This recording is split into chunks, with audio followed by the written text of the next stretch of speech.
Buenos días. Bueno, no me voy a mover hoy mucho porque por lo visto el contraste con la pantalla puede estropear la grabación. Esta tercera lección vamos a estudiar dos características importantes de la personalidad psicopática, que es la búsqueda de recompensa, que a su vez va a estar relacionado con la búsqueda de sensaciones, y la empatía.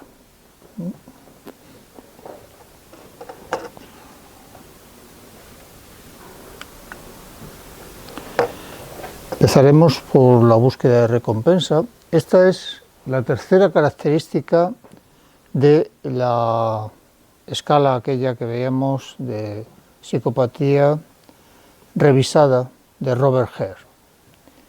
¿Y qué decía esa tercera característica en la escala?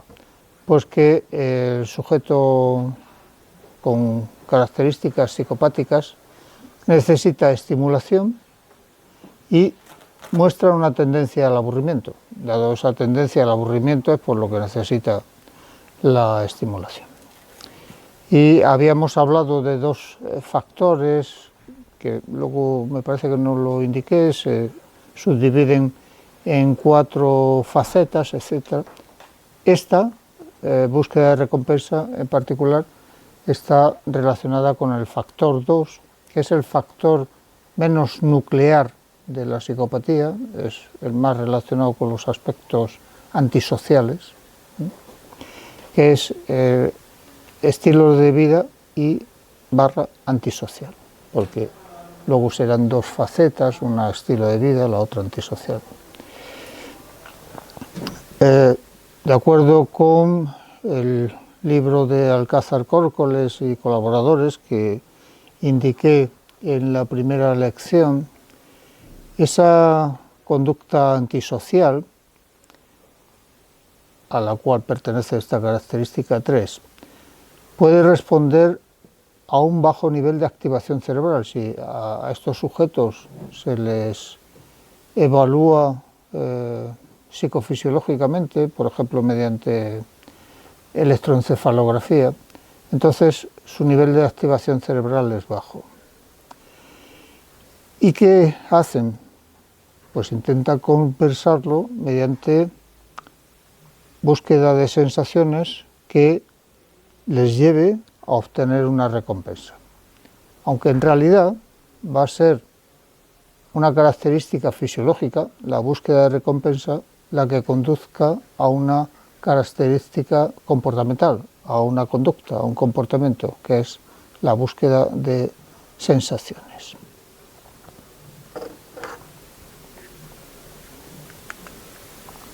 ¿Cómo vamos a definir estas características?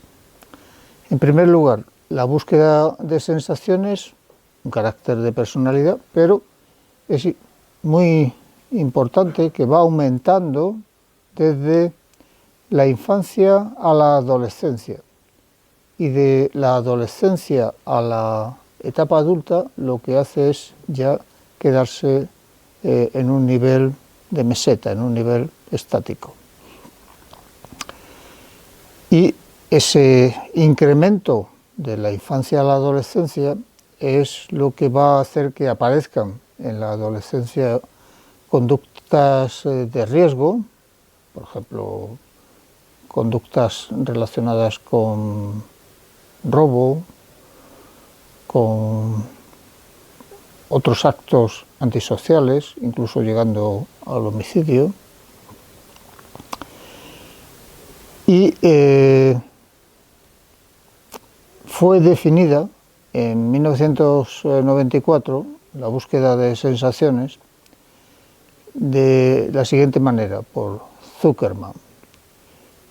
Es preferir sensaciones y experiencias variadas, nuevas, complejas e intensas, y mostrar también el deseo de adoptar riesgos físicos, sociales, legales y financieros para obtenerlas.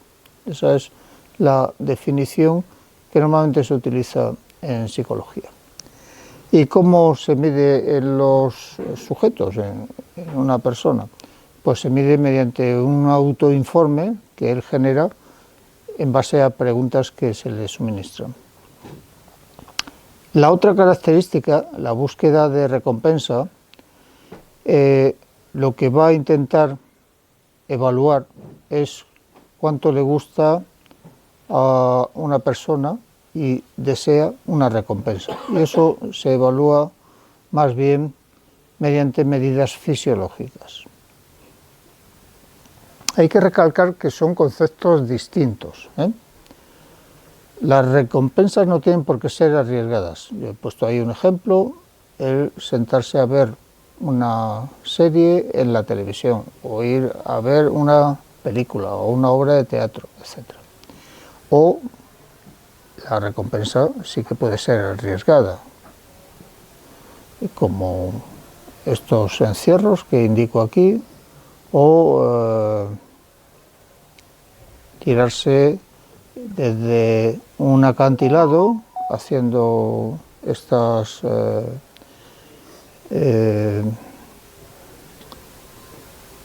lanzarse, no tanto el puente, que puede ser también, sino lanzarse al agua en un sitio donde además no sabes con seguridad si hay unas rocas que te vas a abrir la cabeza. Entonces, se considera que cuanto más sensible sea la persona a las recompensas, y ahora veremos eso cómo está indicado en su funcionamiento cerebral, más sensaciones van a buscar.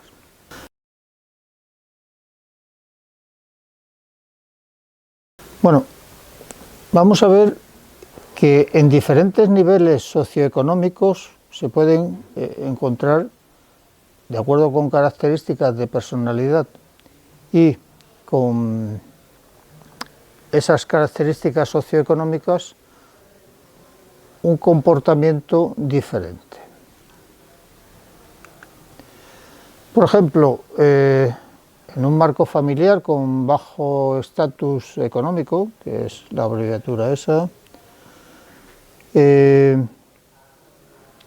y con conducta antisocial que muestra el sujeto, más una característica de personalidad que es mostrar una alta impulsividad, ese sujeto va a desear una recompensa inmediata, pero generalmente en un marco de delincuencia. Por ejemplo, esos dos que yo he indicado ahí, robos, timos, pero también llegando a homicidios. No voy a refrenarme, ¿no? Un poco porque he estado en ese marco familiar y social donde me ha conducido, por ejemplo, a relacionarme con grupos de compañeros, con pandillas, que consideran que esa es la forma correcta de comportarse. Bueno, en cambio, en un marco familiar de alto estatus económico, ¿chillo más o...? Este sujeto va a tener más bien una conducta controlada y, aunque pueda mostrar alta impulsividad como característica de personalidad, también va a querer una recompensa inmediata, pero puede mostrarla más bien en actividades de ocio. Por ejemplo, deportes extremos, y esto es también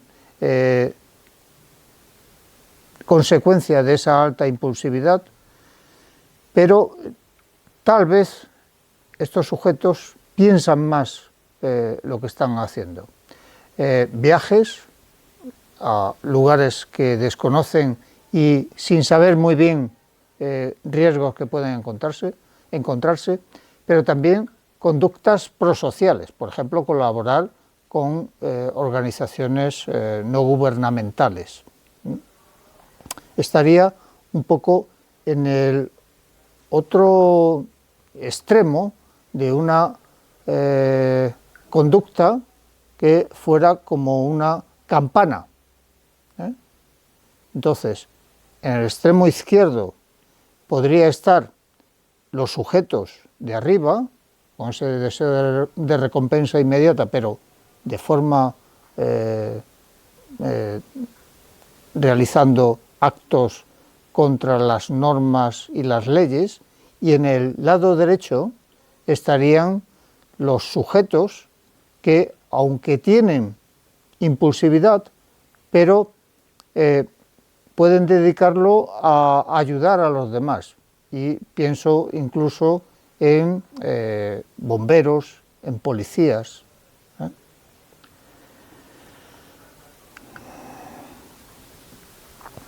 En definitiva, sea el primer caso de ese deseo de recompensa inmediata, pero rompiendo las normas sociales, rompiendo las leyes, o el segundo caso, que sea sin afectar a otras personas, salvo quizás las conductas prosociales.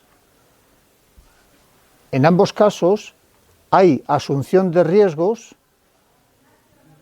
como he dicho antes, van a aumentar desde la infancia a la adolescencia, luego se quedan estables y van a ir disminuyendo incluso. Eso se ve también en el porcentaje de personas por edades que entran en las cárceles. Y lo que consideran diversos autores es que eso es debido a la maduración de las conexiones, y ahora esto lo explicaré un poco en la pizarra, entre una región cerebral que se llama corteza prefrontal, este CPF, y el sistema límbico. Si a alguno de vosotros le ha llamado la atención un poco las neuronas y todo esto,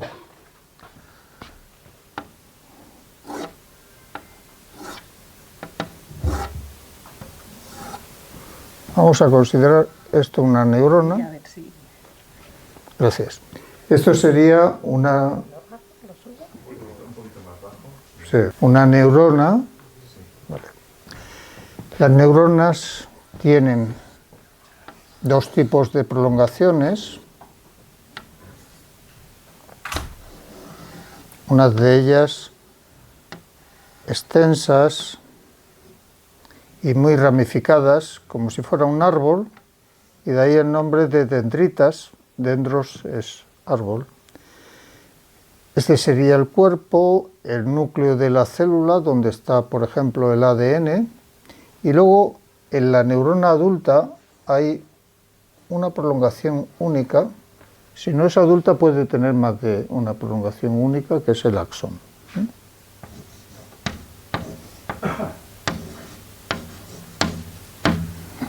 Y va a conectar con otra neurona.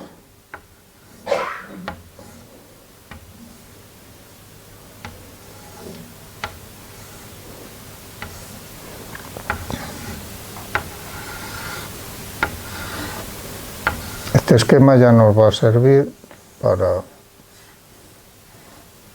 más adelante.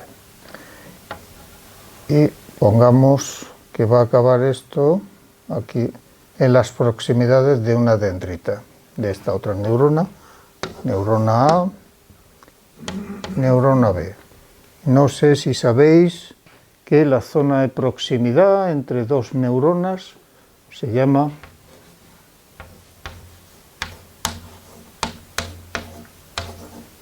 sinapsis. Esto también lo voy a necesitar. Entonces, ahí dice maduración de las conexiones.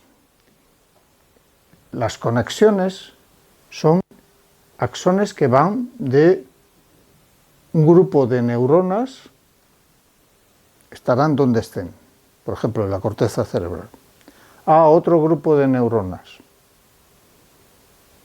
por ejemplo en la médula espinal, para controlar el movimiento. Entonces, estos axones maduran y los axones, el conjunto que va de un grupo de neuronas a otro grupo de neuronas B, se llaman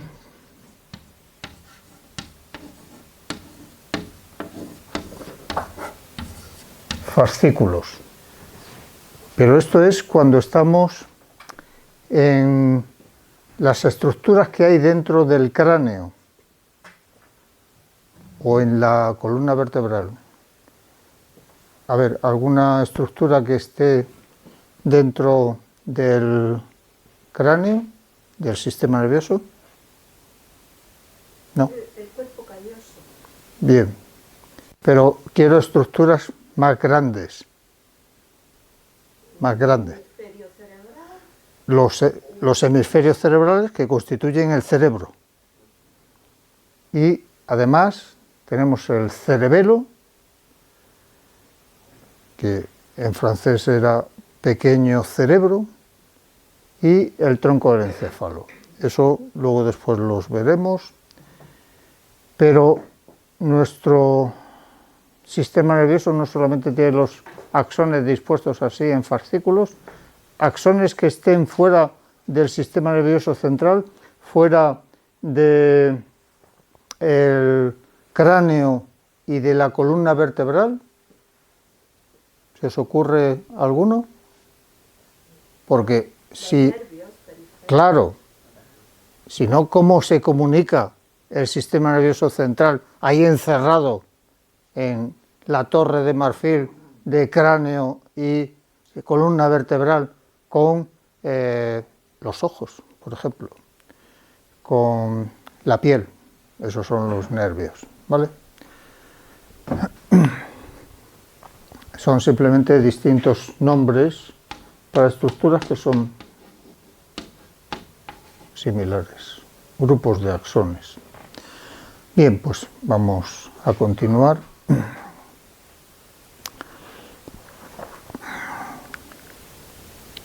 Vamos a ver los circuitos nerviosos. Estábamos con la sensibilidad a la recompensa, que he dicho está en la base de la búsqueda de sensaciones. Entonces, en primer lugar, para desear una recompensa tenemos que tener una motivación para esa recompensa. Una recompensa puede ser beber, pero yo bebo porque tengo sed, o comer, porque tengo hambre. Y pensemos también en el comer, lo puedo asociar con unos estímulos olfativos que me indican: aquí no huelo nada de comida, pero si me muevo hacia el mercado detrás hay restaurantes, paso por allí y huelo. Entonces tengo que tener la motivación, la necesidad interna, y eso lo evalúa una región del sistema nervioso central que se llama hipotálamo, pero también es conveniente que estén asociados estímulos y que yo sea capaz de detectarlos. Me da lo mismo, visuales, auditivos, olfativos, gustativos, me da lo mismo. Y además hay que tener en cuenta lo que yo haya aprendido acerca de esos estímulos, de esas señales que me dicen: aquí hay un restaurante, o aquí hay un puesto de venta de droga, que es también algo que una vez que he empezado a consumirla me motiva, porque tengo una recompensa. El circuito que va a intervenir en la sensibilidad a la recompensa lo vamos a llamar sistema mesolímbico dopaminérgico. Vamos a ver lo que quiere decir dopaminérgico. Aquí hemos dicho que hay un sistema de comunicación entre la neurona A y la neurona B, pero ¿cómo le dice la neurona A la neurona B que tiene que hacer algo?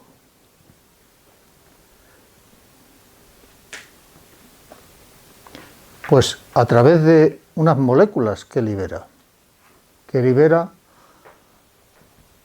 a la sinapsis. Bueno, yo libero aquí una molécula, ¿y cómo se entera esta que ha liberado la otra, la molécula? ¿Por? Bueno, las dendritas están ahí, pero ¿cómo se enteran las dendritas de que está la molécula? Los neurotransmisores están ahí, pero todavía un receptor. Aquí se libera un neurotransmisor y aquí tiene que haber algo que detecte a el neurotransmisor y será un receptor. Es como si el neurotransmisor fuera una llave y el receptor una cerradura. Y son específicos el neurotransmisor y el receptor. Los receptores en general son proteínas. Los neurotransmisores son mucho más variados. Bueno, pues utiliza el sistema para la recompensa, utiliza un neurotransmisor que se llama dopamina, que apropiadamente se conoce como DA mayúscula, ¿vale? ¿Y por qué le llamo sistema mesolímbico? Pues porque las neuronas A están en una región que se llama mesencéfalo.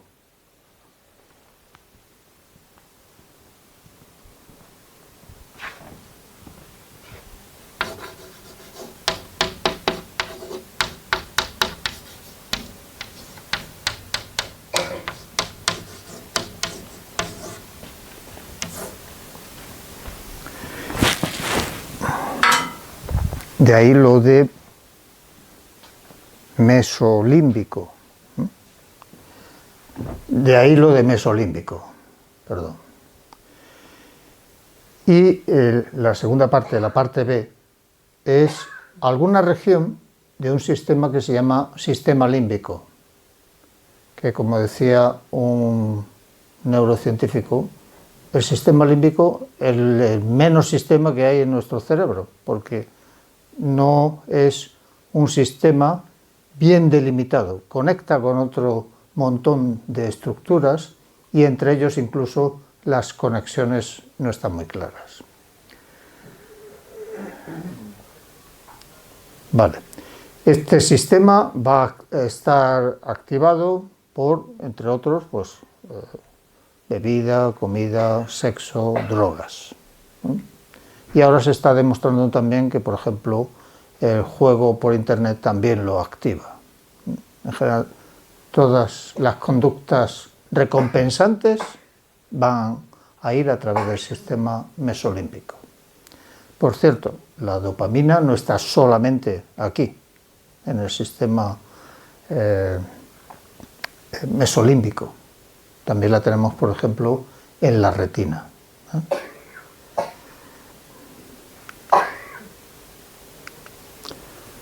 Bueno, nos acordamos de esta figura, que era una disección de un anatomista francés del siglo XIX. Entonces vemos el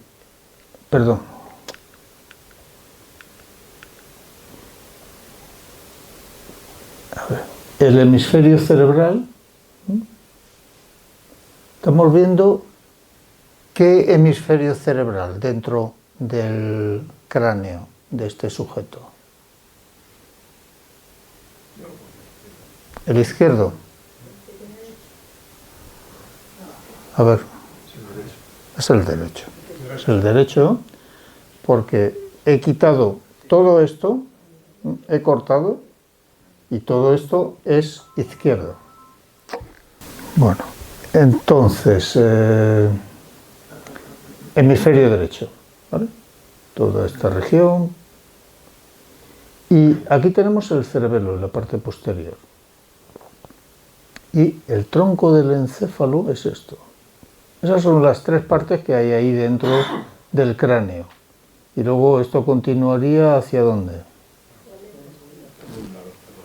Hacia, bueno, como estamos en tejido nervioso, no sería la columna vertebral, sería que es lo que sería la médula espinal.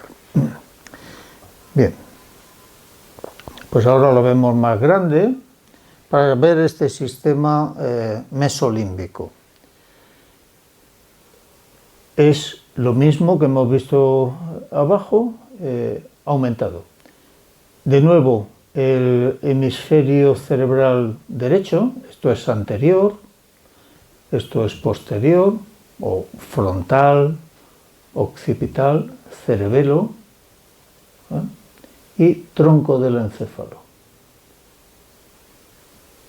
Entonces, lo meso, lo del mesencéfalo, está en la parte superior del tronco del encéfalo.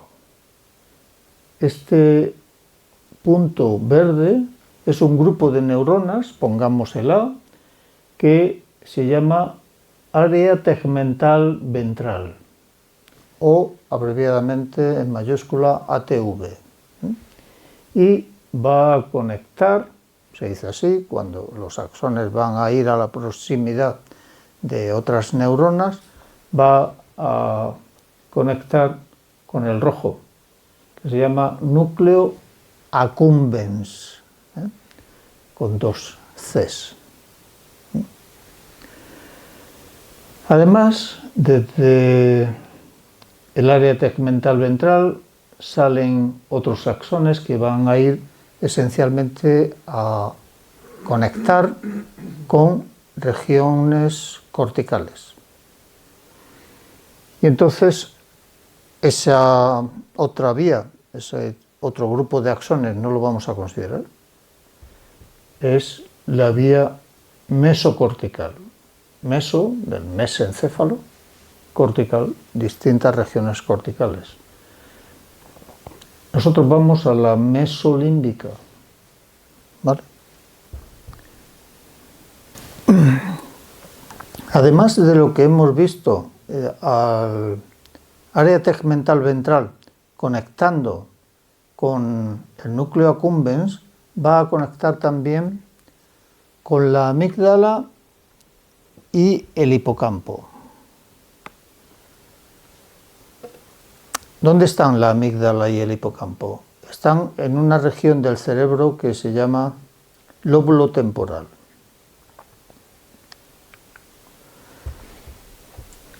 Aquí podemos ver la división de la superficie del cerebro en lóbulos, en regiones. La parte frontal está a la izquierda, la parte occipital está a la derecha. Entonces, el lóbulo temporal es lo que aparece en azul, debajo de un surco, que tal vez hayáis oído hablar de él, que es este surco. Y aquí sube, hasta aquí. Se llama surco lateral. Entonces, dentro de esa región azul es donde están las otras dos estructuras que voy a nombrar. La amígdala, no nos quitan esa amígdala cuando nos operan de amígdalas, si fuera así peligroso, y el hipocampo, o formación hipocampal.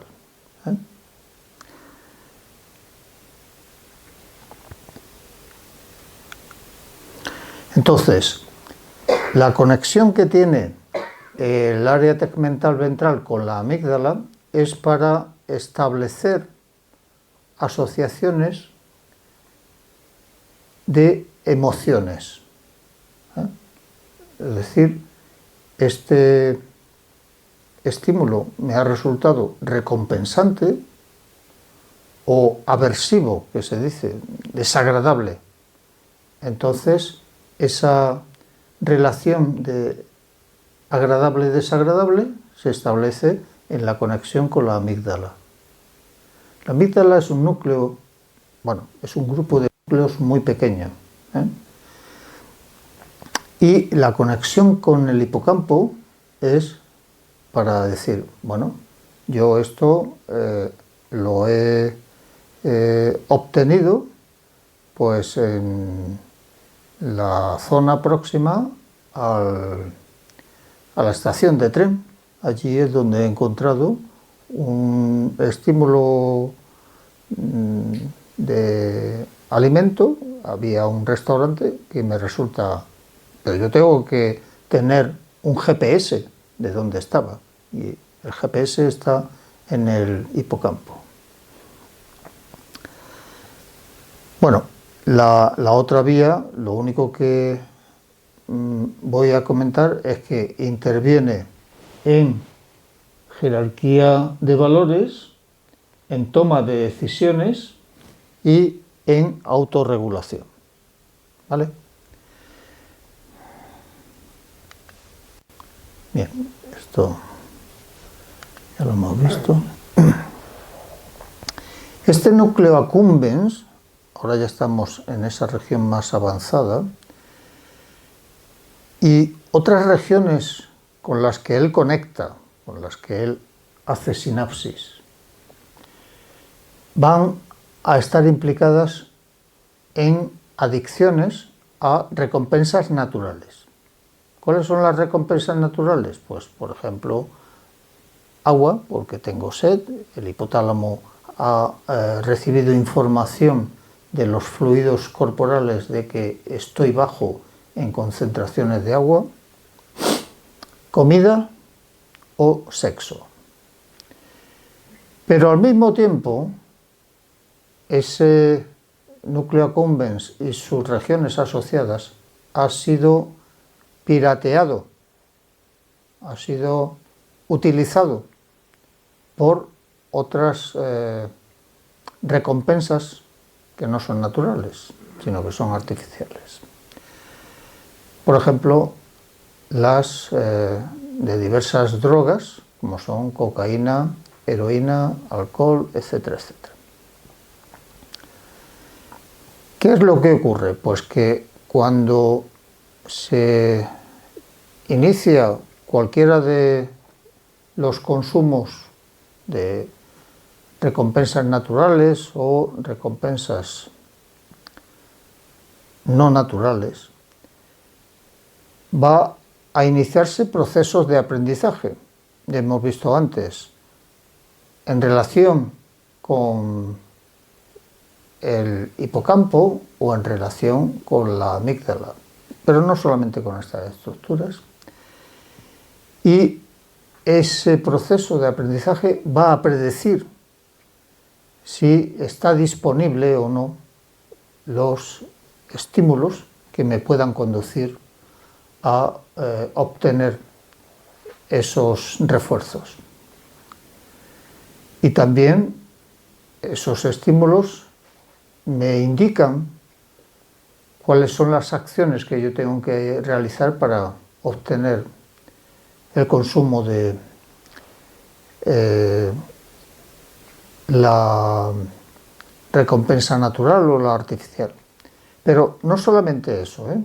El párrafo de abajo, donde empieza la dopamina, es importante. La dopamina señala la presencia de la recompensa, los estímulos que me conducen a encontrarla y también la ausencia de la recompensa, aunque he tenido estímulos que me decían, está allí, pero cuando yo he ido a buscarla, la recompensa no estaba. Eso se ha hecho mucho en laboratorio y se denomina error de información. podemos hacer un primer resumen, un primer sumario, que dice que la investigación en animales no humanos, ahí quizás tendría que haber añadido lo de no humanos, y humanos, ha encontrado de forma consistente, en la mayor parte de los estudios, que la búsqueda de sensaciones está asociada con, importante, diferencias entre sujetos en los sistemas dopaminérgicos. Es decir, si yo tengo algunas características de mi sistema dopaminérgico que es más elevada, y ahora veremos cómo, que la de otro sujeto, yo puedo estar más impulsado a buscar recompensas. Y de ahí lo de esos sujetos que tienden al aburrimiento, pero pueden tener unos sistemas dopaminérgicos muy excitados. Y entonces buscar recompensas, buscar sensaciones. Y algunos estudios con seres humanos han mostrado que los que buscan sensaciones, simplemente con encontrar algo novedoso o la incertidumbre de si lo encuentro o no lo encuentro, ya para ellos es una recompensa, aunque no hayan recibido ni comida, ni sexo, ni droga.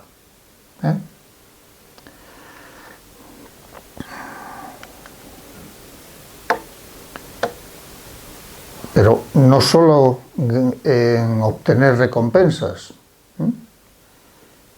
también las diferencias interindividuales es para evitar castigos. Puede haber sujetos que, como tienen ese nivel de funcionamiento dopaminérgico en esta vía mesolímbica muy elevado, digan, mira, no me importa que me castiguen, pero yo voy a hacer esto. No me importa saltarme las leyes, lo voy a hacer. No me importa que me metan en la cárcel, ya saldré.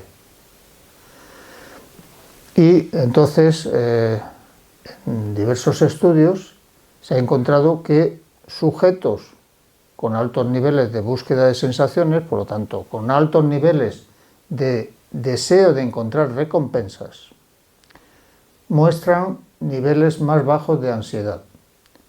Eso, si habéis echado un vistazo o os acordáis de vuestras notas de las lecciones anteriores, es lo que muestran los psicópatas primarios. Niveles de ansiedad muy bajos. Son fríos, calculadores.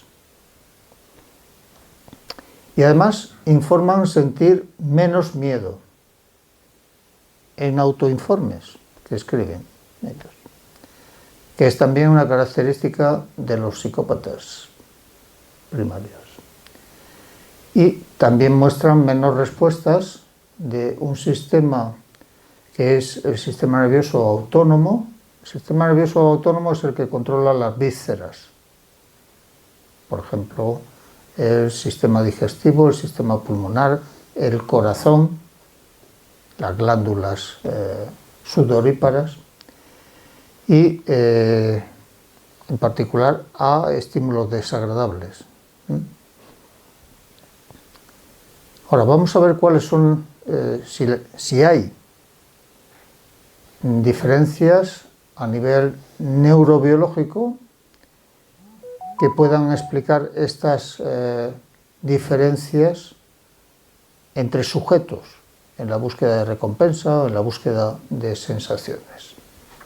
Recordemos, nuestra base es siempre esa, nuestra base neurobiológica. Unas neuronas conectando con otras, liberando neurotransmisores. Las segundas tienen receptores que detectan que están los neurotransmisores. En particular, aquí nuestro neurotransmisor es la dopamina. Pero la dopamina, que estaba liberada por ese área tegmental ventral, esas neuronas verdes, ¿os acordáis de ellas? Vuelvo atrás, ¿os acordáis? Estas. Las verdes, área tegmental ventral, liberan a las rojas la dopamina. Entonces, si esas verdes liberan dopamina, en las rojas tiene que haber algún receptor que detecte que hay dopamina. Porque si no, no funciona en absoluto.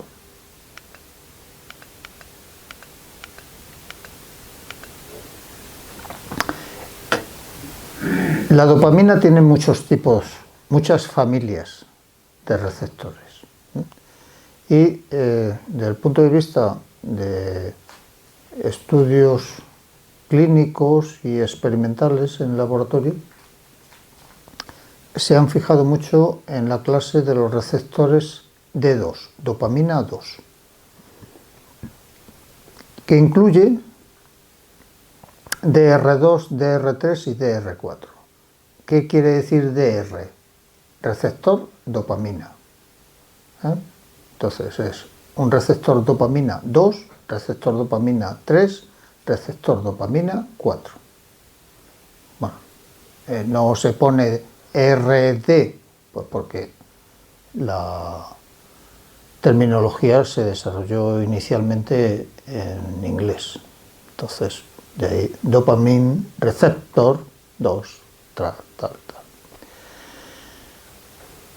Como os indicaba, estarían en el punto rojo. El punto rojo era el núcleo accumbens. Y entonces, cuando se ha analizado los individuos que tienen un nivel elevado de búsqueda de recompensa y de búsqueda de sensaciones, se ha encontrado que esos individuos pueden mostrar niveles más altos de dopamina endógena. ¿Endógeno qué quiere decir? ¿Cómo? Lo genera el individuo. El mismo, sus neuronas ahí en el área tegmental ventral, pues generan más. Hay mayores respuestas de esas neuronas dopaminérgicas, AVT, a señales de que va a haber una recompensa próxima. Luego, tienen, como todos los neurotransmisores, tiene que haber una enzima, las enzimas son proteínas, que destruyan al neurotransmisor. ¿Por qué? Porque si no, imaginaros, no aquí, sino una neurona motora de la médula espinal que está liberando el neurotransmisor correspondiente, que es la acetilcolina, la está liberando en las células musculares, por ejemplo, del bíceps. Si no hay una enzima que me retire al cabo de unos segundos la acetilcolina, las células musculares se quedan en contracción tetánica continuada. ¿Vale?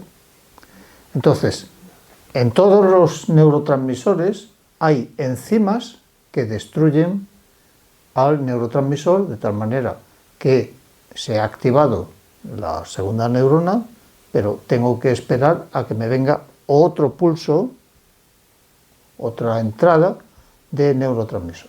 Bueno, pues en los que tienen mayor cantidad de búsqueda de recompensa, de sensaciones, el enzima, que se llama de esa forma que ahí os indico, monoamino oxidasa, o abreviadamente con mayúsculas MAO, está claro, M de mono, A de amino, O de oxidasa, pues ese enzima tiene menos actividad. ¿Y qué ocurrirá? Pues que la dopamina está más tiempo ahí. No continuamente, porque luego al lado de esas sinapsis hay otras células del sistema nervioso que son las células gliales, que no son neuronas, retiran neurotransmisores de esa sinapsis, pero van a estar más tiempo que si la monoaminoxidasa estuviera funcionando. Además, ¿cuál sería otra forma de que la dopamina estuviera en mayor cantidad? Ya hemos visto una de que esté en mayor cantidad, que no la destruya la enzima que la tiene que destruir. Puedo tener otra forma. ¿Cómo? Que se produzca más. Entonces, es lo que dice el 1, 2, 3, 4 punto. Que se fabrique más dopamina porque, de nuevo, los neurotransmisores se fabrican por enzimas. Entonces, hay en ese sujeto más enzima fabricante de la dopamina. Y entonces va a haber más dopamina en el espacio sináptico. Y se ha demostrado también que si yo le suministro un antagonista es una molécula que hace lo opuesto de mi neurotransmisor, un antagonista de la dopamina, a ese neurotransmisor, pues entonces le bajo el deseo de búsqueda de recompensa y de sensaciones al sujeto. Quizás este es menos conocido, pero no un antagonista, pero sí un agonista, que es el que hace lo mismo que un neurotransmisor, es la nicotina del tabaco, que tiene el mismo efecto que ese neurotransmisor acetilcolina, que he dicho, sobre los músculos.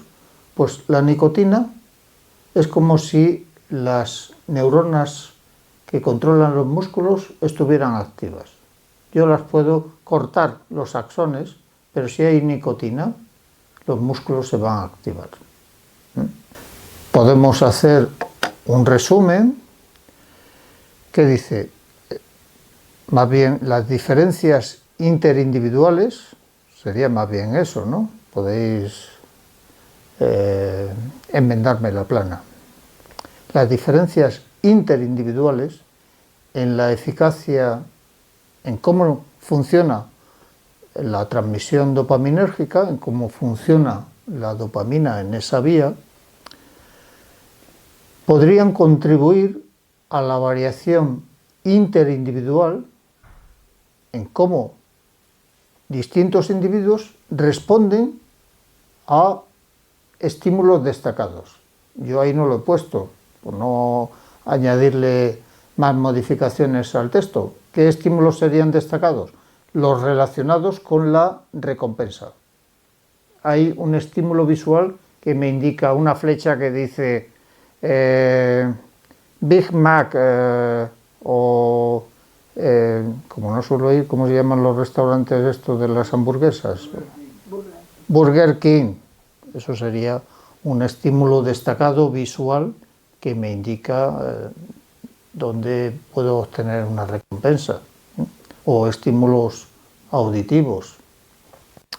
Y eso hará que entre distintos individuos esa diferencia se pueda considerar como un carácter cuantitativo de que hay una preferencia por novedad de estímulos o por la intensidad de estímulos. Voy a hacer un descanso. Vamos a hacer un descanso aquí. A ver, dime. Los antagonistas, concretamente de la dopamina, era la acetilcolina. No, No he citado nada más que el haloperidol. Ese ha sido la nicotina sería de otro neurotransmisor que es la acetilcolina. Si queréis yo os paso el micrófono si queréis hacer preguntas, y si no hacemos preguntas en petit comité. Sí. Las vías que como lo están grabando, pues... Las vías de producción de los estímulos, o sea, lo que hace que el sistema mesolímbico. El sistema mesolímbico actúe, ¿es de abajo arriba o de arriba? No, o bottom up? Claro, no, es bottom up. Imagínate, hemos dicho Burger King, no, bueno, Burger King o la que sea. Entonces, yo voy por la calle y el estómago le está mandando mensajes al hipotálamo diciendo que tengo un hambre de mucho cuidado. Y esos mensajes van, por ejemplo, a través del nervio vago. Nervio vago, aunque tiene ese nombre tan... no sé cómo indicarlo, pero trabaja una barbaridad. Con el corazón, con los pulmones, con el sistema digestivo. Y entonces le dice al hipotálamo también un centro muy pequeño, pero muy importante, que hay que ponerse en marcha porque estoy teniendo niveles bajos pues, de glucosa, etcétera, etcétera.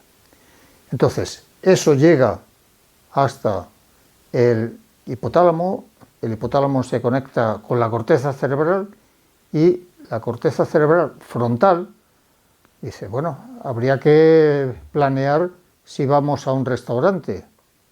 Y una vez que también ha recordado, bueno, ¿y dónde he solido yo ir a comer? Pues he estado en tal sitio y en tal otro que está por aquí cerca. Tomo una decisión. Y esa toma de decisiones la hace otra vez la corteza prefrontal, ahí en el lóbulo frontal, en aquel que era...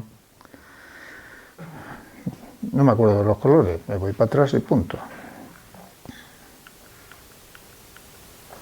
El rojo. Y en particular la región que está dentro del rojo por delante de esta zona, por delante de esta línea blanca que se llama surco precentral. Toda esta región y la que hay en la zona media, que no la veo, es la corteza prefrontal. Esa toma de decisiones se realiza en distintos lugares aquí de la corteza prefrontal y luego la corteza prefrontal dice, bueno, voy a ir al Burger King o al restaurante del Hotel Meliá Castilla.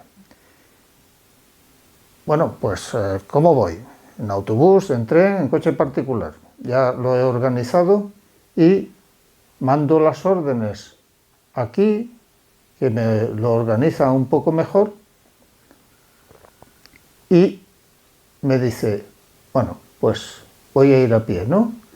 Entonces tengo que poner en funcionamiento las neuronas motoras de las piernas, de los brazos, del tronco, y esas están en la médula espinal. Entonces ha habido un proceso de abajo arriba, pero luego hay un proceso cuando se ha adoptado la decisión de arriba a abajo. Siempre es así. La entrada sería por el sistema mesolímbico, por así decir, no sería por el lóbulo frontal. El lóbulo frontal se entera de que el mesolímbico ha tenido una sensación que es cuando ya luego procesa... Bueno, sí, claro, el mesolímbico está interviniendo al mismo tiempo, porque yo quiero obtener esa recompensa que en este caso es comer. Entonces, ese área tegmental ventral, la que era la verde, está recibiendo estímulos visuales también. Y entonces, oye, que comunícale al núcleo accumbens que ahí puedo obtener recompensa. Entonces, esa conexión lo que me indica es los aspectos recompensa o castigo. Eso es lo que me... Pero está todo funcionando al mismo tiempo. No es primero esto, luego tiene que intervenir el mesolímbico. No, está funcionando al mismo tiempo porque además tanto el sistema que está en el lóbulo frontal indicando dónde están los estímulos que le han llegado además, si son estímulos visuales, desde aquí. Todo esto es corteza visual y vienen por ahí dentro los axones que informan aquí, pues, dónde me encuentro, dónde voy a tener que ir desde el punto de vista visual. Si fuera auditivo, sería desde aquí. Y al mismo tiempo, ahí dentro, el sistema mesolímbico está recibiendo información de aquí, porque haya estímulos visuales para obtener la recompensa, o desde aquí para obtener recompensa auditiva, etcétera, etcétera. Deduzco entonces que sería retina, lóbulo, zona visual del lóbulo occipital, y el lóbulo occipital ya manda al sistema mesolímbico, y de ahí el mesolímbico, núcleo accumbens y zona prefrontal. No, la zona prefrontal al mismo tiempo está recibiendo desde aquí, desde el lóbulo occipital. Es que, para que os hagáis una idea, y no es uno pensaría, por ejemplo, en el sistema visual. ¿Dónde se originan los estímulos en el sistema nervioso recibidos en el ojo? En la retina. A continuación, ¿qué iría? Al lóbulo occipital. Todavía no. Ha sido muy rápido. Bueno, sí pasa por un decodificador de la imagen. Hay un nervio, el nervio óptico. Cuando vayáis a haceros la revisión oftalmológica, pues si tenéis algún problema en la mácula, que le eche un vistazo también ahora con la tomografía. No, es una tomografía específica para el ojo que ahora no me acuerdo, pero no es la axial computerizada. Bueno, que le eche un vistazo al nervio óptico, porque puede estarse estropeando. Por ejemplo, porque haya un principio de glaucoma. Bueno, después del nervio óptico, uno diría, bueno, pues voy a un centro que se llama el núcleo geniculado lateral, que está por aquí dentro, y luego ya, que efectivamente viene a la región más posterior del lóbulo occipital. ¡Oh, qué rápido! Y luego, pues de aquí, pues puedo ir por aquí arriba, un conjunto de axones que dicen, el estímulo es la ventana y está a mi derecha a una altura más o menos como mi altura estando sobre la tarima. Y hay otra información visual que viene por aquí abajo y dice, pues esa ventana no es redonda, es una ventana cuadrada que tiene un cristal, que tiene lamas, etcétera, etcétera. Pero además hay como otros 20 centros aquí dentro que están recibiendo esa información de la retina. Por ejemplo, el centro que es nuestro reloj interno no es ninguno de los que he indicado anteriormente. O si os viene un objeto así, ¿qué hacéis? Os viene un objeto que os va a dar en la cara. Hacéis así.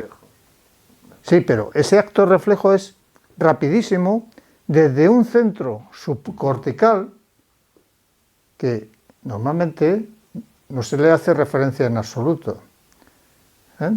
Lo que hacen los del CSI de uno que está allí en el suelo y le dan con la linternita en la pupila y si está bien, pues se le cerrará la pupila. Pues ese centro no se cita normalmente, es un centro subcortical que recibe información de la retina y luego, pum, si hay exceso de luz, cierro la pupila, hay defecto de luz por la noche, pues abro la pupila y así.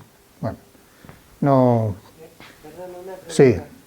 Cuando antes has hablado de la dopamina, también has hablado de la nicotina. ¿Por qué es tan difícil dejar de fumar? Bueno, eso ya se me escapa. Pero la nicotina en principio no actúa sobre estas sinapsis dopaminérgicas, ¿vale? Pero sí que puede actuar sobre el accumbens y el área tegmental ventral a través de otras vías, que sería objeto de otro, ¿vale? Bueno, seguimos. Estábamos aquí. Muy bien. Vamos a considerar qué pasa en los psicópatas con estos aspectos de búsqueda de recompensa y de sensaciones. Habíamos hablado de psicópatas primarios, que para mí son los que muestran realmente las características de la personalidad psicopática, y luego los secundarios, que están más solapados con la personalidad antisocial y que no muestran tanta frialdad emocional. Bueno, pues ambos muestran búsqueda de recompensas, que puede ser muy variable. Algunas películas, por ejemplo, El Lobo de Wall Street, pues muestran el conseguir una meta profesional, etc. En los primarios, desde luego, la imagen que se suele dar muchas veces en el cine y en algunas novelas no es la realidad. Por ejemplo, no suelen ser los primarios desinhibidos o violentos, sino que se controlan. Están bien organizados mentalmente, son calculadores y previsores de lo que va a ocurrir por la acción que lleven a cabo. Ahora bien, como es característico de ellos, tienen deficiencias emocionales, que era lo que también decíamos en las características infantiles, aquellos caracteres insensibles emocionales que habíamos abreviado como CU mayúscula. Bueno, yo he puesto que estos son denominados por este par de autores psicópatas primarios controlados. De todas maneras, las clasificaciones, pues uno se puede encontrar en la literatura 10 o alguna más. Esta es una clasificación que no es incorrecta. Psicópatas primarios controlados mostrarían esas características. Además, no son ansiosos y no muestran miedo.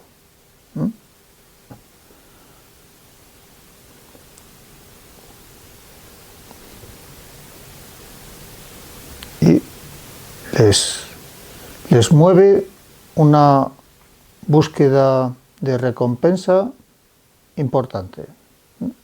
pero como actúan de forma racional y pueden organizarse, pues entonces dicen, bueno, voy a observar el comportamiento de este sujeto, cómo accede a su garaje, cuándo accede, cuándo se va, si deja algún objeto que pueda ser de valor, y entonces yo voy a actuar en ese periodo de tiempo en el que ese sujeto no esté aquí.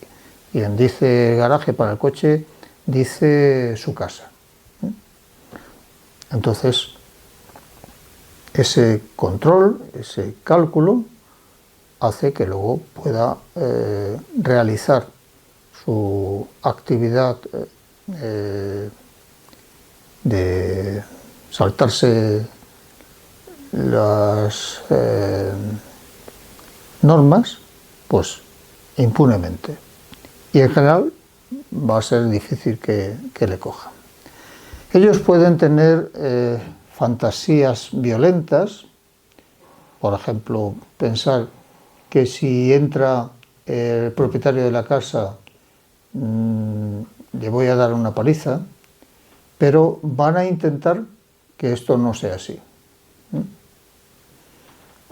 Porque claro, aunque lo hayan estudiado, si es un sujeto más fuerte que ellos,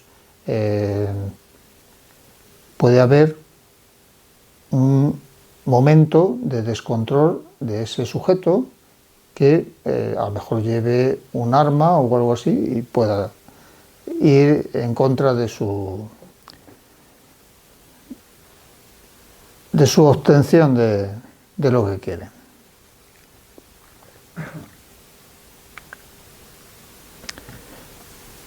Luego hay otros psicópatas primarios que se denominan desinhibidos por Gilding y Dersen, y estos, a mi juicio, son como los psicópatas secundarios que os he comentado algunas veces.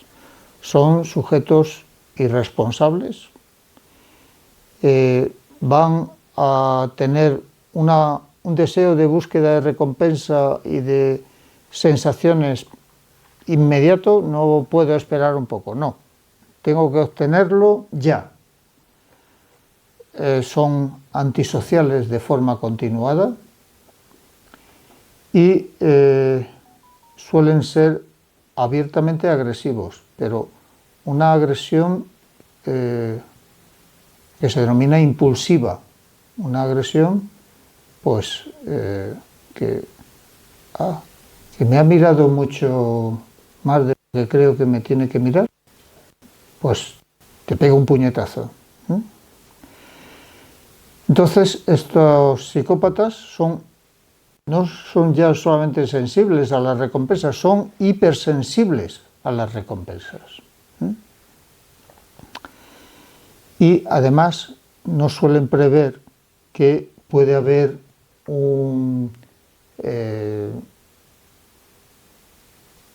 en la cadena de lo que ellos creen que puede suceder, pues puede haber un fallo que conduzca a que les acaben cogiendo y acaben entrando en la cárcel o que les devuelvan el ojo por ojo.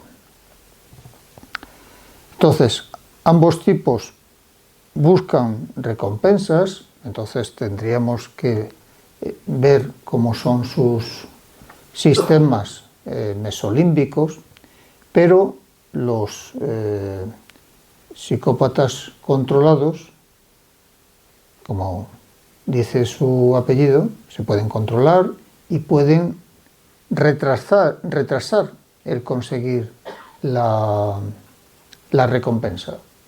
Bueno, si ahora no lo consigo esta semana, pues a lo mejor la semana que viene te voy a pillar. Mientras que los desinhibidos, esos lo quieren inmediatamente, puede haber riesgos, pero no me importa.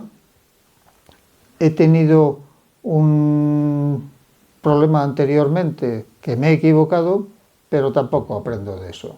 ¿El aprender para qué?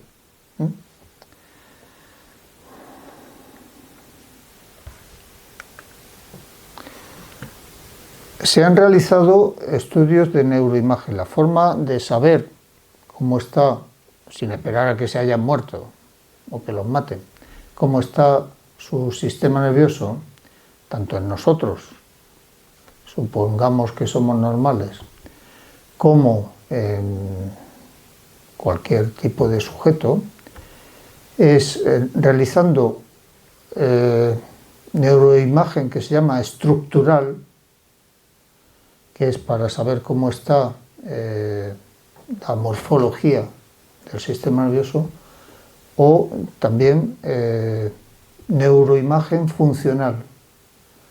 Entonces, esa es para ver presentados unos estímulos si la respuesta cae dentro de la normalidad de la población.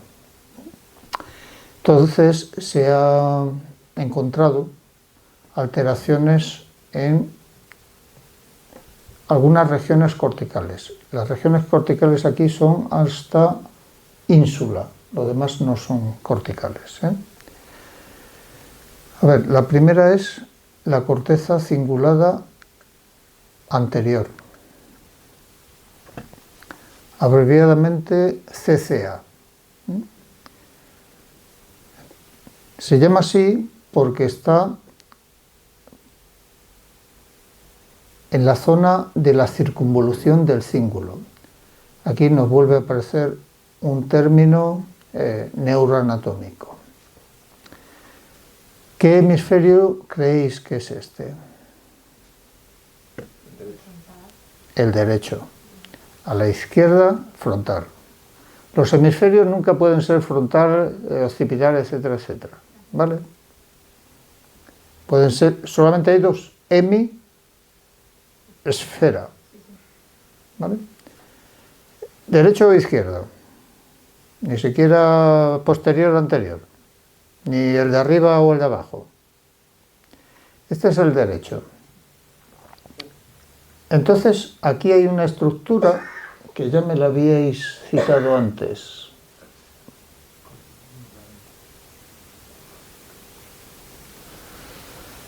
El cuerpo calloso. Axones que conectan los dos hemisferios. ¿Para qué? ¿Para que no se caigan los hemisferios? Una conexión funcional, fisiológica. Y las líneas son surcos entrantes. A ver, un momento para atrás.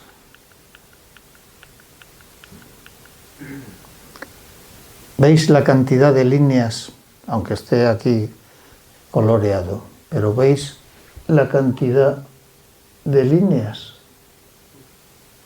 Estos son los surcos. Bueno, pues siguiendo la entrada esa de surcos, entra corteza también. Si uno abre, y ahora lo veremos, abre un surco, los separa, los dos labios del surco, ahí dentro hay corteza. En nuestro cerebro, dentro de los surcos, hay un 60% de la corteza.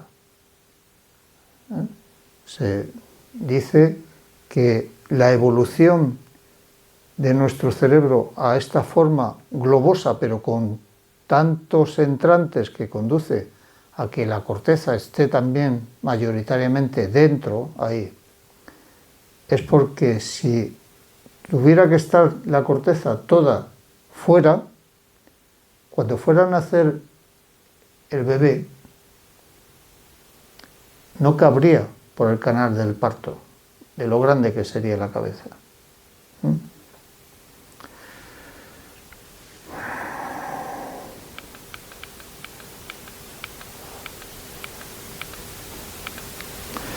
Bueno, entonces, este surco y este otro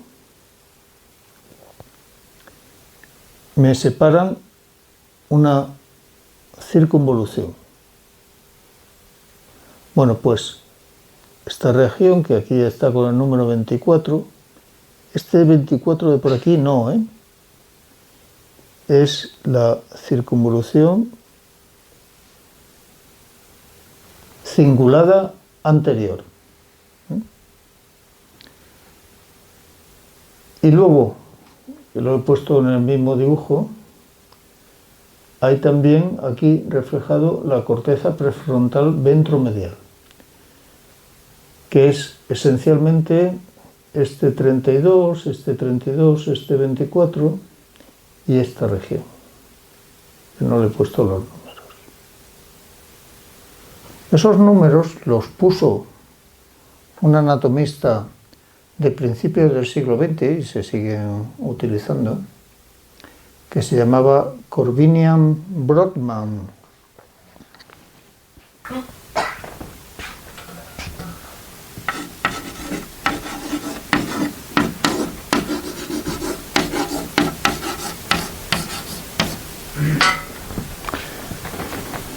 Se siguen utilizando sobre todo en las clases, no tanto en la investigación. La investigación se está cambiando a otro sistema. Entonces, vemos esas dos cortezas que por otro lado pertenecen a esa corteza prefrontal. También habían encontrado alteraciones en la morfología de esta otra corteza. Esta otra corteza se llama prefrontal órbitofrontal y quiere decir que está encima de las órbitas oculares. Esa la citábamos con el amigo, ¿quién era? No lo habéis hecho amigo vuestro. El de la barra. Phineas Gage.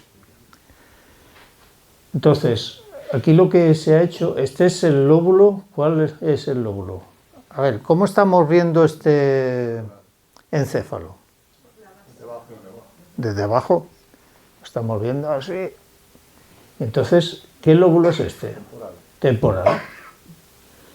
Y aquí le han pegado un corte al lóbulo temporal para que vea, porque mi lóbulo temporal me está cubriendo parte del frontal, pues para que vea esta parte posterior del lóbulo frontal. Y entonces, todas estas circunvoluciones que hay aquí, todo lo que pone G, son circunvoluciones orbitales. Lo que pasa es que a las circunvoluciones se les llama también, en plural, giros. Por eso la G. Y en singular, giri, pero con I latina y latina Y. Bueno, pues estas son la corteza órbitofrontal. Aquí tenéis lo mismo que esta parte de aquí de la izquierda, de tal manera que hay una parte funcional, que es la parte medial, y una parte lateral. Funcionan para cosas distintas. Y los números es lo mismo del mapa de Brodmann, ¿vale? Entonces, se han encontrado diferencias, por ejemplo, volumétricas, el volumen o el grosor de las cortezas. Si se encuentran que la corteza es menos gruesa, ¿qué podemos decir? La corteza contiene ¿qué cosas? Pues contiene neuronas y contiene axones. Entonces, si imaginemos que una corteza normal sería una pared que tiene una profundidad de 50 centímetros, pero estoy encontrando otra pared de 20 centímetros de profundidad. ¿Tendrá el mismo número de ladrillos la de 20 que la de 50? No. Pues cuando en la corteza de los psicópatas se encuentra menos, menos espesor, es porque contienen menos neuronas. Por lo tanto, menos comunicación con otras regiones, etcétera, etcétera. Y es interesante, esto todavía no está bien estudiado en humanos, pero en primates no humanos, en macaco, se ha encontrado que en esta corteza orbitofrontal hay neuronas que perciben la mirada, de dónde viene la mirada del otro sujeto. Entonces, en psicópatas, si normalmente cuando le dices que mire una cara, mira la región de la boca, preferentemente. Pero si se le dice mira a los ojos, entonces mira a los ojos. Y en este libro que, si Dios quiere y la editorial nos echa para atrás, vamos a sacar, mi hipótesis es que el psicópata en la corteza orbitofrontal tendría menos de esas neuronas y por lo tanto prestaría menos atención a a los ojos. Pero eso todavía no se ha estudiado. Entonces es una hipótesis. Punto. Otra región que también se ha encontrado que no está morfológicamente en una situación correcta es el llamado lóbulo de la ínsula o corteza de la ínsula. Aquí, luego, cuando lo tengáis, pues podéis hacer un trabajo de manuales y esto lo coloreáis también en verde. Entonces ya lo subiré yo a la universidad, y porque es que, como veis, estos son también circunvoluciones, esto es corteza. Siempre que encontréis surcos y circunvoluciones entre ellas, pues eso es corteza. Entonces, esto lo tomé de internet y no está bien. El que es correcto es este. ¿Qué es lo que se ha hecho? Aquí con unos instrumentos quirúrgicos se ha separado un surco que hay aquí, que lo podemos ver en este que está coloreado, este surco, que antes lo he dicho. Si yo separo a este nivel los dos labios del surco, entonces veo esa ínsula. Eso se ve bien. Había pensado traer una imagen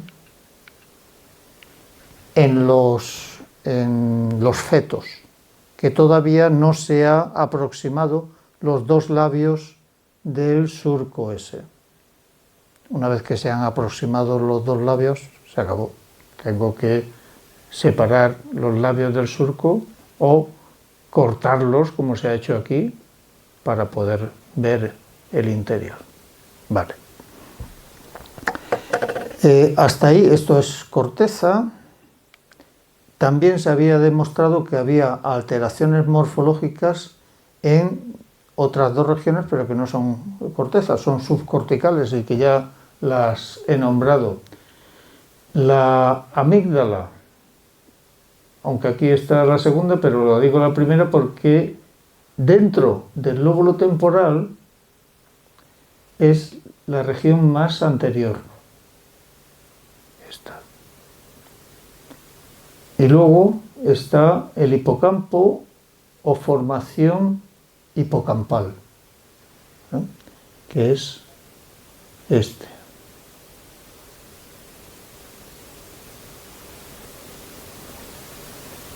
La amígdala intervenía en las emociones, sobre todo en los psicópatas se ha encontrado en emociones desagradables como las caras de miedo, las caras de tristeza. Esas son las que no suelen comprender los psicópatas, y como no les prestan atención, te puedo seguir dando una paliza que no me importa. Y el hipocampo o formación hipocampal está relacionada con la memoria. Entonces, en estos dos también se habían encontrado alteraciones morfológicas.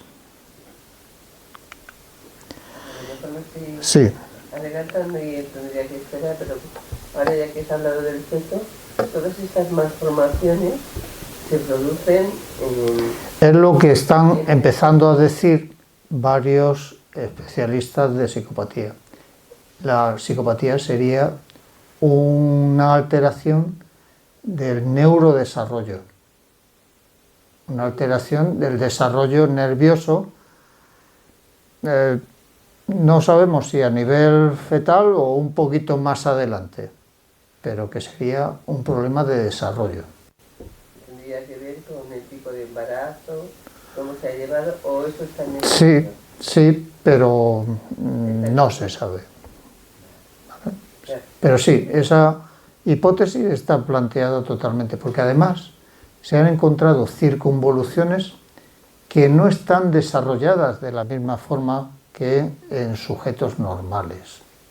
Incluso estructuras subcorticales que son de mayor tamaño que lo que deberían ser.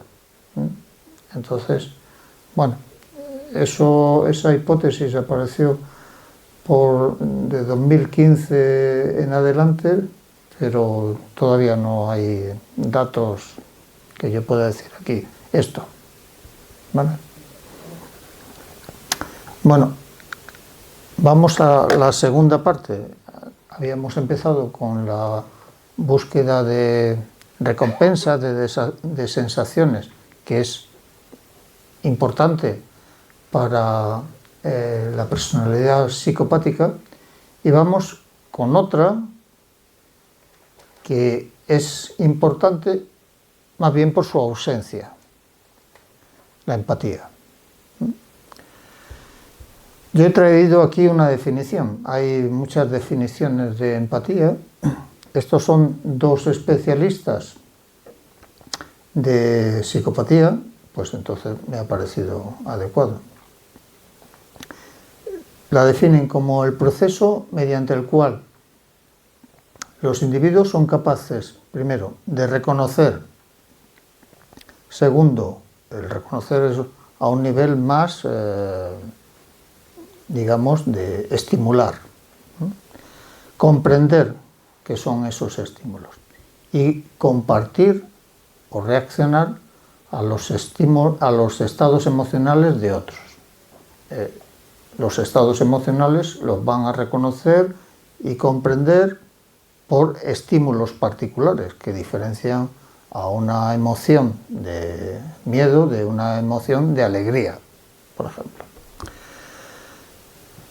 Entonces, se supone que la empatía es importante para la regulación emocional y conductual de los sujetos.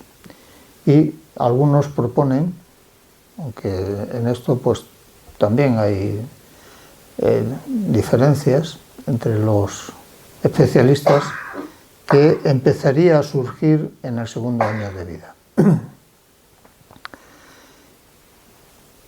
He dicho antes que más que empatía, los psicópatas les falta la empatía. Entonces, ya en el libro de la máscara de la cordura, de Cleckley, que es el primero que hace en el siglo XX una propuesta aceptada actualmente, aparece como insensibilidad interpersonal. Eso sería la falta de empatía para Cleckley. Y para Hare, en la escala esta de evaluación de la psicopatía, aparece como un criterio. Hare tenía ahí 20 criterios, pues el criterio octavo sería insensibilidad afectiva y ausencia de empatía. Entonces, aquí vemos ya el término empatía, que no aparecía claramente en los de Cleckley, aunque Hare se basó para su desarrollo en los criterios de Cleckley. ¿Vale?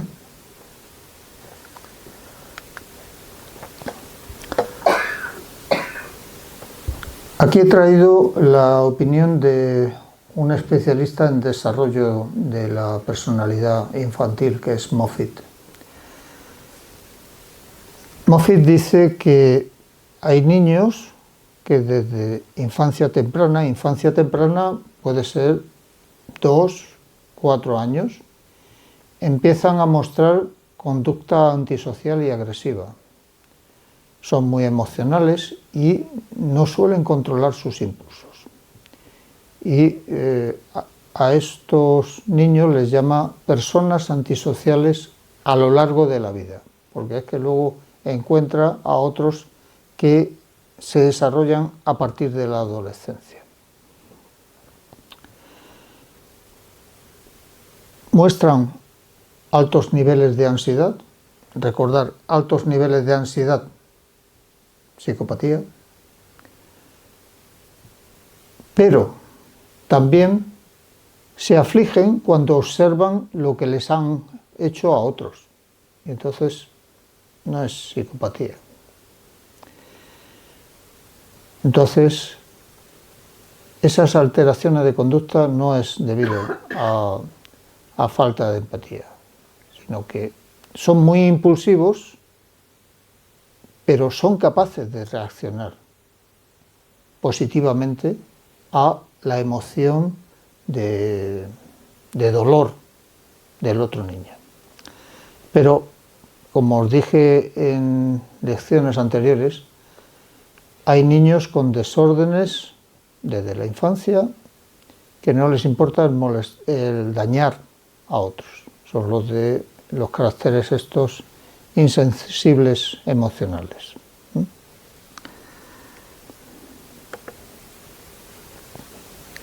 Además, esos caracteres que de alguna manera piensan que son genéticos, pero eso está todavía muy debatido, Si ponéis piensan que son genéticos, pues subrayarlo, cursiva, etc.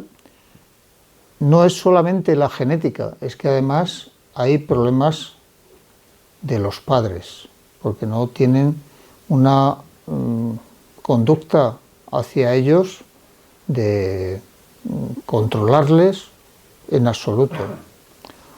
O también de la zona donde viven. Puede ser que las escuelas no tengan un control por parte de profesores, de personal, etcétera, que pasen un poco de lo que hagan estos niños. Por lo tanto, los niños van a socializarse mal, que puede ser lo que no quieren sus padres. Hombre, los que no les importe controlar a sus hijos, pues la socialización no les va a importar tampoco. Y habrá profesores que no les importe el socializarles adecuadamente, pero yo pienso que en general sí ocurrirá así. Sí. Has puesto ahí lo de los padres cariñosos. Sí. Creo que habría que hacer más hincapié en eso, ¿no? Sí, por supuesto, por supuesto. Efectivamente, y tenemos todos los casos de orfanatos, etcétera, que es un desastre. Entonces, claro que de alguna manera los servicios sociales deberían, en caso de que se empiece a mostrar por parte de algunos niños este tipo de problemas, tenían que dejarle muy claro a los padres que tienen que comportarse además de cariñosamente, tienen que establecerles cuáles son las normas a seguir. No puede ser abandonarles al buen tuntún. Exacto. No puede ser. Y aquí ya incluimos también el control de lo que están viendo en las redes sociales, etcétera, etcétera, donde se están encontrando con actividades que pueden ser muy dañinas para ellos. Bueno, se ha observado mediante resonancia magnética el cerebro de psicópatas, pero mientras no es ya utilizando resonancia magnética estructural, sino resonancia magnética funcional, de ahí la F, con imágenes en que se muestra, por ejemplo, un dolor físico. Yo he puesto aquí un caso que lo vivió mi hija, que es maestra, y entonces un niño totalmente descontrolado se enfadó, pero un niño 8 años, y yo cuando me lo dijo, se enfadó con otro, y entonces en el aseo pegó un portazo, el otro tenía el dedo entre el marco y la puerta, y el dedo se quedó colgando. Ese niño no solamente en ese momento estaba descontrolado en todos los momentos, porque la familia era una familia pues totalmente desarraigada, todo. Entonces, estando en el aparato que mide el funcionamiento del cerebro, se le muestran esas imágenes. Y lo que se le dice, te tienes que imaginar que te está ocurriendo a ti o le está ocurriendo a otra persona. Esto es de un estudio en particular. Entonces, cuando el sujeto, bueno, tenían, vamos a verlo, tenían psicópatas con puntuaciones en esa escala de psicopatía bajas, que son aquí la L, de low, bajo en inglés. Otros, bueno, esas bajas podía ser una persona normal. Otros con puntuaciones medias. Ya se aproximaban a lo que se considera el criterio de psicopatía, alrededor de 30, sobre 40. Y otras que tenían una puntuación alta, high. Bueno, a ver, para esto de pillarte el dedo, la vía de información. Me pillo el dedo. ¿Qué tengo? Información de tacto, ¿no? De presión. ¿Y qué más cosas? Dolor. El dolor sobre todo va a acabar. Entonces, eso va por un nervio, por el brazo, a la médula espinal, entra a la médula espinal, pero sigue hacia arriba hasta una región que hay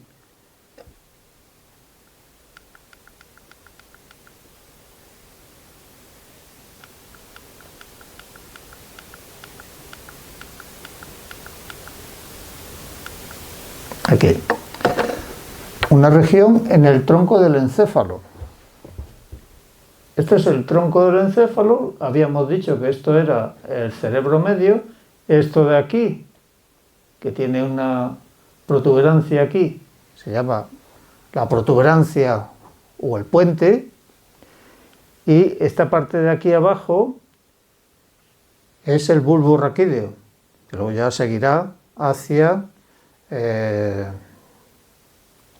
la médula espinal. Pero tiene que haber un agujerito en el cráneo para que pueda haber esa continuidad, y hay un agujero. En la base del cráneo hay un agujero en el hueso, no es todo seguido, sino a ver cómo lo conectamos una cosa con otra. Bueno, pues ese dolor que está subiendo muy rápidamente, subiendo hacia la corteza, ¿no?, de intensidad, que también hace aquí un relevo, es decir, ahí hay unas células B donde va a haber paso de información. Luego de aquí viene a una región que hay por aquí dentro, que se llama tálamo, y finalmente llega a una región cortical, que la vamos a ver aquí, a esta región cortical, ¿no?, en el lóbulo parietal. Y ahí dice, tengo un dolor enorme en el dedo corazón de la mano derecha. Es decir, aquí hay mapas, como en todo el sistema nervioso, pero no solamente en nosotros. La lombriz tiene un mapa en su sistema nervioso también de dónde le está doliendo las cosas. No echemos las campanas al vuelo. Somos importantes, pero no los únicos. Bueno, pues entonces, cuando le decían, póngase usted en el lugar de que está sufriendo el daño, la activación que tenían, medida ahí en esa máquina, era en la vía esa que acabo de describir, una vía sensorial. Pero si le decían, no, ahora es otro el que está sintiendo ese dolor, pues entonces, lo de la izquierda, lo verde, era, imagínese que le ocurre a usted. Todo lo que ocurría, independientemente de que la psicopatía fuera más alta, más baja, era prácticamente idéntico, y solamente en esa región, digamos, de recibir sensaciones. Pero ahora no, le está ocurriendo a otro. ¿Se va a activar también tu vía que dice, me está doliendo? No, en absoluto. En absoluto. Sí le ocurre a los que son más o menos normales, a los bajos, a los low, pero a los medios y sobre todo a los altos, pasa. Sí que se les activa esto que aparece aquí, recogido en el círculo amarillo. Esto es una visión del cerebro que me lo han cortado así. Se dice un corte frontal, y puedo ir de delante a atrás, como la mortadela en la máquina del, ¿cómo se llama?, del charcutero. Esto es un corte horizontal, de arriba a abajo, de abajo a arriba, y ahí está la amígdala. Y esto es un corte así, de la mitad al exterior, o del exterior a la mitad, o de lado a lado, y esa es la amígdala. Entonces, en este caso, en que le está pasando a otro, mira, no lo estoy sintiendo. Y lo que sí noto es, hay mucha actividad en la amígdala que está relacionada con las emociones, y que además no me importa el dolor de los demás. No aquí en este caso, pero en otros estudios, imágenes, emociones transmitidas por caras de dolor o de tristeza, dicen los psicópatas, no me importa, ya está, se acabó. Y es por eso, porque no funciona bien esa estructura. Lo veremos también en la lección cuarta. ¿Vale? Vale, pues si queréis hacerme alguna pregunta, pues hasta la 1 podemos.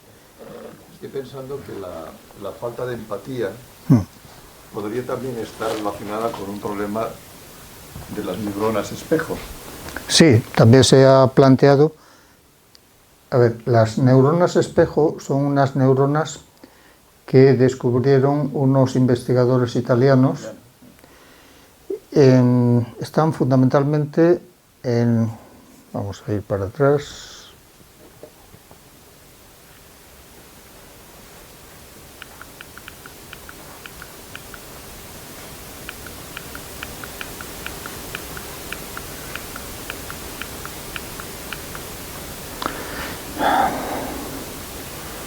Por aquí, que es el área que controla también la emisión del lenguaje,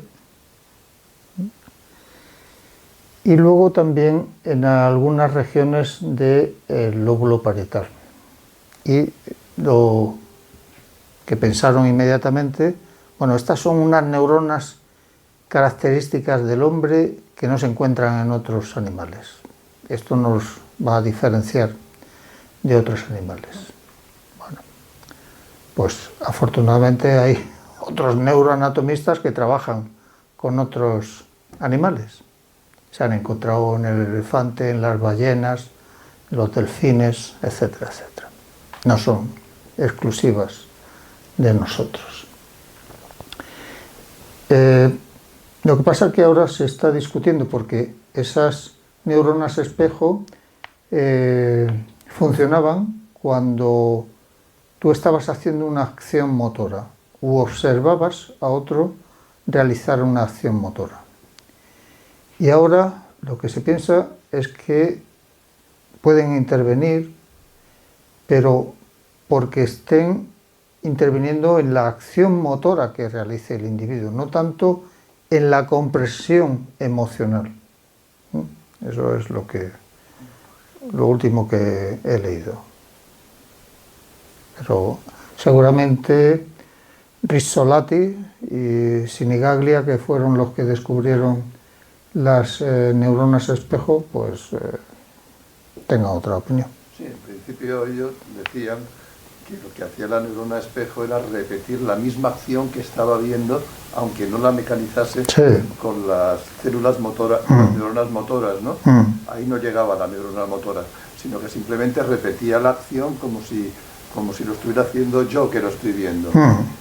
Pero al mismo tiempo tenía una función previa, que era la de fijarse qué estaba pasando realmente delante de sus ojos.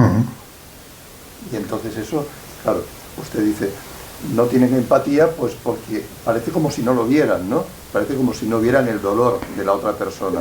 Claro, en particular, cuando se le han presentado emociones faciales de dolor y con un aparato que sigue los movimientos oculares, pues como puse el otro día, se ve que se fijan en la boca. Pero es que la expresión de dolor se distingue mejor de las otras en los ojos. Si no le miras a los ojos, pues no sé si tienes dolor. Esa es la cuestión. Es decir, en principio sería más bien un mecanismo sencillo de que la vía de darme el estímulo visual que tiene que partir de la zona de los ojos no me llega a mí, porque no le presto atención. Y cuando le dicen, preste atención a esto, entonces dice, sí, esta cara es de dolor. Pero claro, un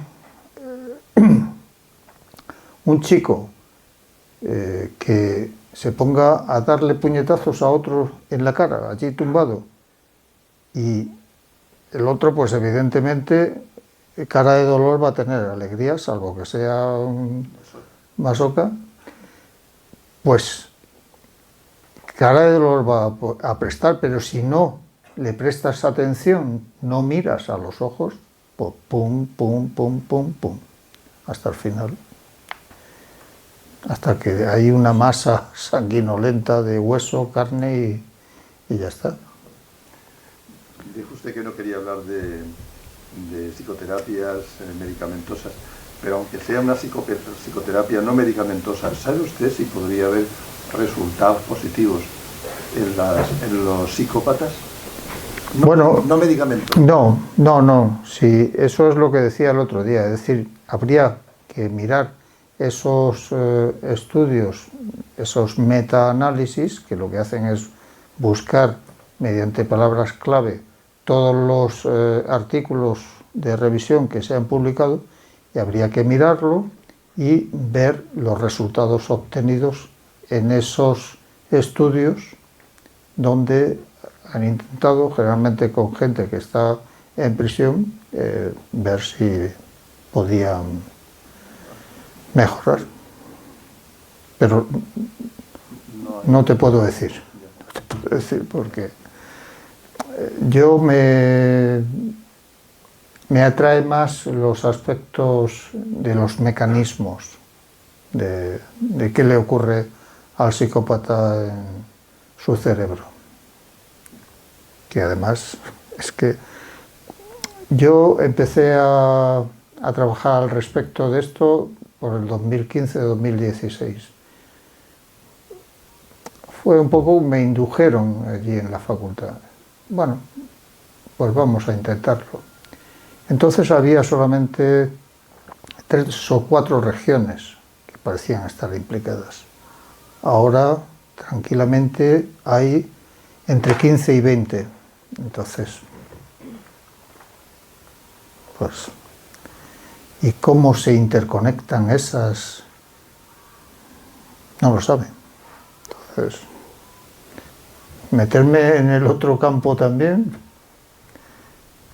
no me atrae. Sí.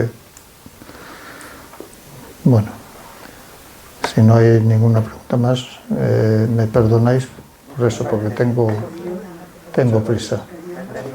Nada. Que vaya bien. Gracias.